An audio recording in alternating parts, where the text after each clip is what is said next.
Hello friend, আমি হলাম মিঠু আর আমি তোমাদের সাথে আজকে আবার একটা নতুন ভিডিও নিয়ে আসলাম। তো ভিডিওটা একটু অন্যরকম। তো আজকে আমি বানালাম প্রথমবার রেড ভেলভেট কেক। তো দেখো কেকটা খুবই সুন্দর হয়েছে, প্রথমবার ট্রাই করলাম, যেরকম চেয়েছি এরকমই হয়েছে, একদম পারফেক্ট, খুবই স্পঞ্জি হয়েছে। তো রেড ভেলভেট কেক আমার মেয়ের ইচ্ছে ছিল, অনেকদিন ধরেই বলছে মা রেড ভেলভেট কেক। তো আমি বললাম যে বানিয়ে দেখি। তো দেখো এখন ঘরের জন্যই বানালাম। আর দেখো বেসটা আগেরই ঘরে একটা কেক বানিয়েছিলাম, এই বেসটাই নিয়ে নিলাম ধুয়ে। তো দেখো ওপরের কাগজটা একটু উঠে গেছে। তো কেকটা এখন ডিজাইন করব, মোটামুটি একটা ডিজাইন করে নেব যেহেতু ঘরে খাওয়ার জন্য।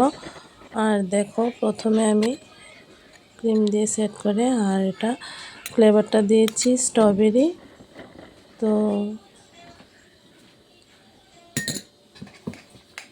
স্ট্রবেরি ফ্লেভারের রেড ভেলভেট কেক। তো মোটামুটি আমি সেট করে নিলাম ক্রিম দিয়ে, আর ক্রিমটা একটু কমই দিলাম যেহেতু ঘরে খাওয়ার জন্য। আর দেখো সিম্পল একটু ডিজাইন করে নিচ্ছি। তো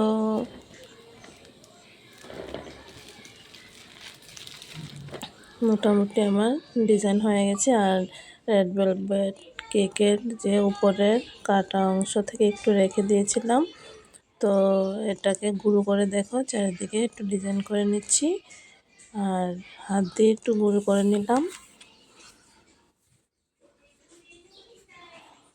তো দেখো কেকটা যেরকম চেয়েছি এরকমই হয়েছে, আর খেতেও খুবই টেস্টি হয়েছে। তো তোমরা যদি কেউ আমার কাছে কেক বানাতে চাও খাওয়ার জন্য বা কোনো অনুষ্ঠানের জন্য, তো অবশ্যই বানাতে পারো। আমি যার যার সাধ্য অনুসারে রেখে বানানোর চেষ্টা করি কেক। আর দেখো রেড ভেলভেট কেকটা খুবই ভালো হয়েছে। তো তোমাদের কেটেও দেখাচ্ছি এখন। আর আমার ঘরে সবাই খেয়ে খুবই ভালো পেয়েছে, আমার মেয়েও ছেলে আমরা সবাই খেলাম। তো খুবই টেস্ট হয়েছে। তো দেখো কেকটা একদম রেডি। আর বেশি ডিজাইন করলাম না যেহেতু খাওয়া হয়ে যাবে। তো এখন কেটে দেখাবো তোমাদের সাথে।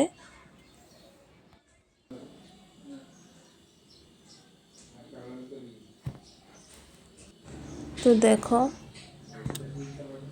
কেটে দেখাচ্ছি ভিতরের লেয়ারগুলা। তো দেখো লেয়ারগুলো দুইটা লেয়ারই করলাম।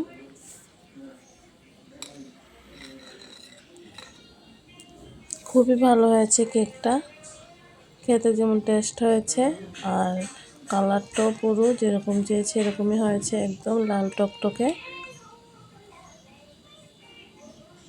তো এতটুকুই, আবার দেখা হচ্ছে নতুন একটা কিছু।